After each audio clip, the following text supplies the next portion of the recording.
La Dordogne est le 5e fleuve français par sa longueur, 483 km. Elle prend sa source au pied du puits de Sancy et au bec d'Ambèze. Elle se mêle aux eaux tumultueuses de la Garonne pour former l'estuaire de la Gironde.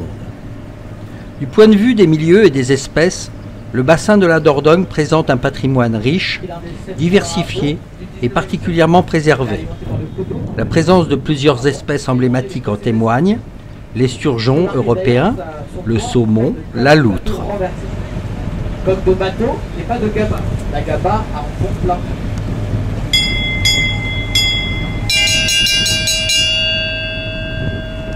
Des pillages, mais aussi des temps crus.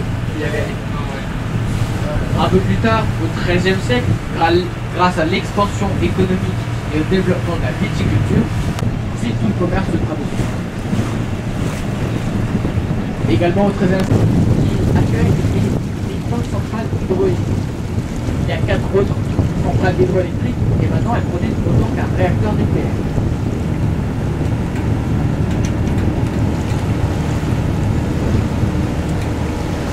On voit des oies bernaches, mais aussi des poules d'eau, des cygnes et des ragondins.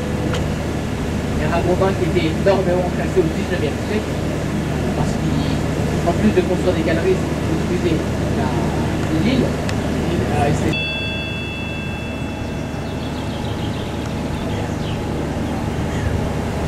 Regardez, vous avez des oies bernaches juste sur votre droite. Baptiste avec son tour d'ardoise juste en face de vous, juste ici.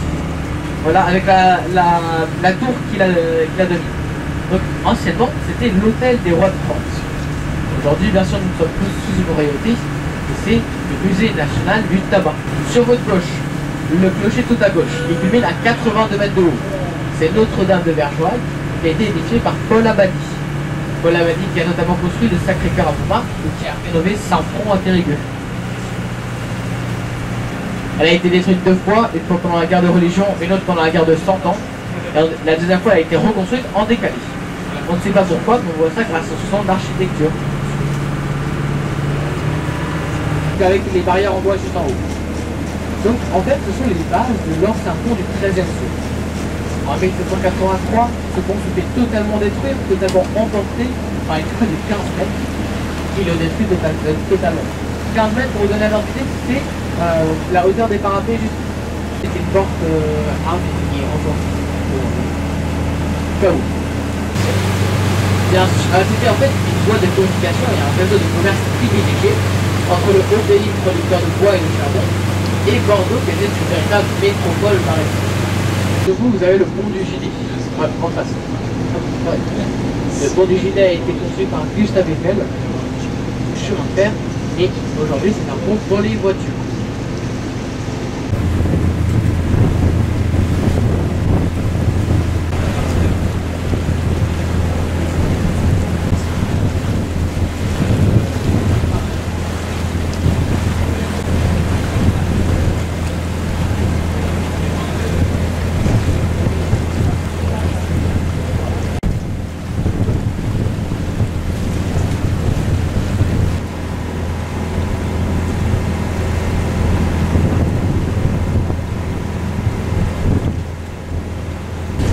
Cette maison sur pilotis a été bâtie entre 1956 et 1959. Réalisée par l'architecte Georges Lacaze, en étroite collaboration avec son commanditaire Jean-Paul Pic, elle est inscrite au monument historique depuis 2008. Tout droit sortie des années 1950, la maison regorge de détails d'époque et constitue un témoignage architectural inestimable. Posée sur pilotis, elle tire parti de l'étroitesse de la parcelle en libérant l'espace et offre une vue dégagée sur la Dordogne. Un véritable manifeste d'architecture moderne.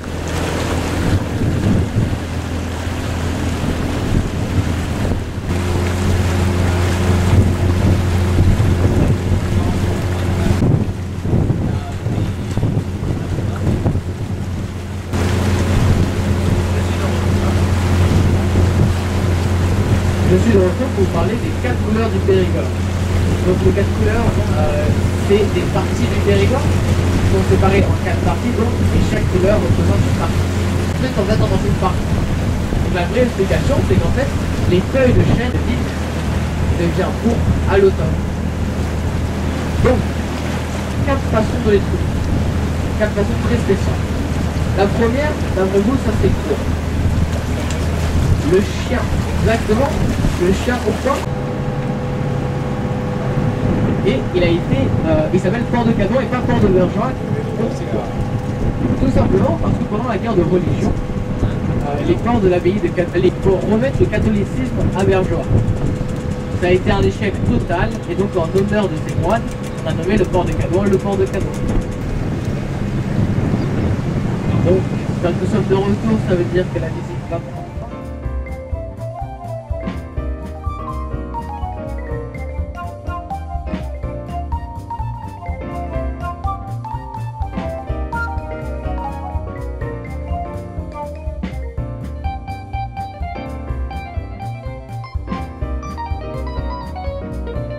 La vedette de la ville, Cyrano, n'est pas né à Bergerac, mais à Paris, le 6 mars 1619. Savinien de Cyrano est attaché à la cité de Bergerac par une légende littéraire, Cyrano de Bergerac de Edmond Rostand.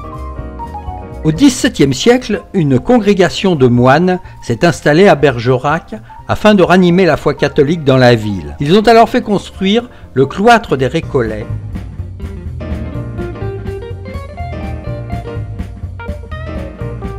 Au centre de Bergerac se dresse l'église Notre-Dame de style néo-gothique, dont le sommet de la flèche culmine à 80 mètres. Cet édifice imposant, classé monument historique en 2002, fut édifié à partir de 1854. Sa superficie couverte est de 2246 mètres, dont plus de 1100 mètres réservés aux fidèles.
Ya voy cantando, al pasar por el puente, ya voy cantando, al pasar por el puente, ya voy cantando,